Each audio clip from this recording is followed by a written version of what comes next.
সকাল থেকেই কিন্তু রাকসুর প্রচারণা শুরু করেন প্রার্থীরা। তবে বেলা বাড়ার সঙ্গে সঙ্গে প্রচারণার বাড়তি আমেজ সৃষ্টি হয়, বিশেষ করে যখন শিক্ষার্থীরা ক্লাস বেশ করে প্রথমের যে কয়েকটি ক্লাস থাকে সকাল থেকে, সেই কয়েকটি ক্লাস শেষ হওয়ার পরে কিন্তু প্রচারণা জমজমাট হয়ে উঠতে শুরু করে। আর এর মধ্যে কিন্তু আচরণবিধি ভঙ্গের নানা অভিযোগ রয়েছে, পাল্টা অভিযোগ রয়েছে।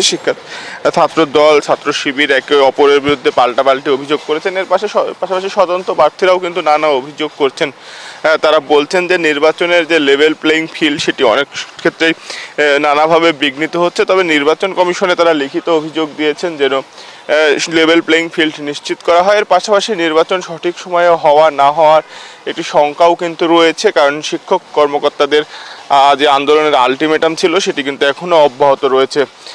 পাশাপাশি আমরা নির্বাচন কমিশনের সঙ্গে কথা বলেছি। নির্বাচন কমিশন বলছে সব পক্ষের সঙ্গে কথা বলে যেন নির্ধারিত সময়ে নির্বাচন সম্পন্ন করা যায় সেই চেষ্টা তারা করছেন, প্রশাসনের সহায়তা নিচ্ছেন।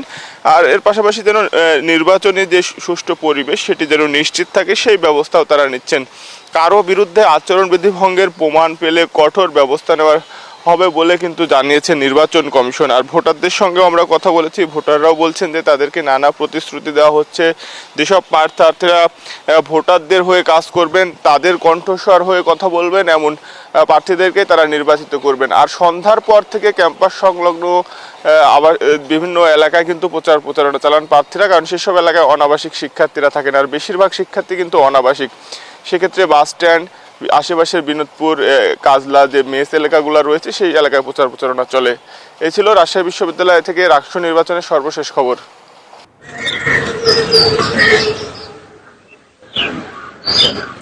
ধন্যবাদ নাফিসা। আপনি যেমনটি বলছিলেন, দীর্ঘ ৩৫ বছর পর চট্টগ্রাম বিশ্ববিদ্যালয় অনুষ্ঠিত হতে যাচ্ছে চাকসু নির্বাচন। সেই চাকসু নির্বাচনকে কেন্দ্র করে আমরা দেখছি শিক্ষার্থীদের মধ্যে একটা উত্তেজনা, উৎসাহ কাজ করছে। গতকাল আমরা দেখি যে ছাত্র দল এবং ছাত্র শিবির তাদের ইস্তেহার ঘোষণা করেন। সেই ইস্তেহার ঘোষণার পর আমরা দেখি তাদের প্রচারণা আরো বেড়ে গিয়েছে। আমরা যদি আপনাকে একটু জানিয়ে রাখি যে আমরা বিভিন্ন হল এবং অনুষদগুলোতে আমরা ঘুরেছি, আমরা দেখেছি যে শিক্ষার্থীদের কাছে যাচ্ছেন ভোটাররা, এবং ভোটাররা প্রার্থীদের কাছে যে সম্পর্ক সেটা একটা উৎসাহপূর্ণ সম্পর্ক আমরা দেখতে পাচ্ছি। আপনাকে আরও জানিয়ে রাখি যে প্রার্থীদের সাথে আমরা কথা বলেছি, তা প্রার্থীরাও বলেছেন যে তারা যোগ্য প্রার্থী যারা শিক্ষার্থী বান্ধব কাজ করবে, শিক্ষার্থীর জন্য বিগত দিন কাজ করেছে এমন প্রার্থীকে তারা বাছাই করবে।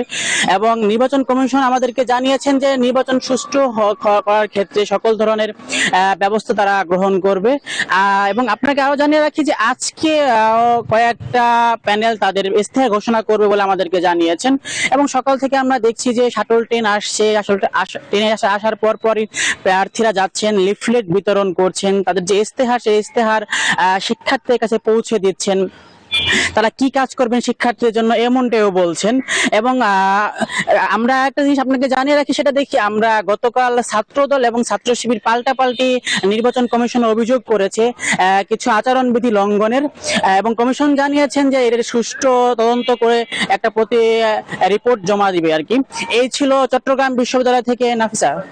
তামিম, আপনাকে ধন্যবাদ।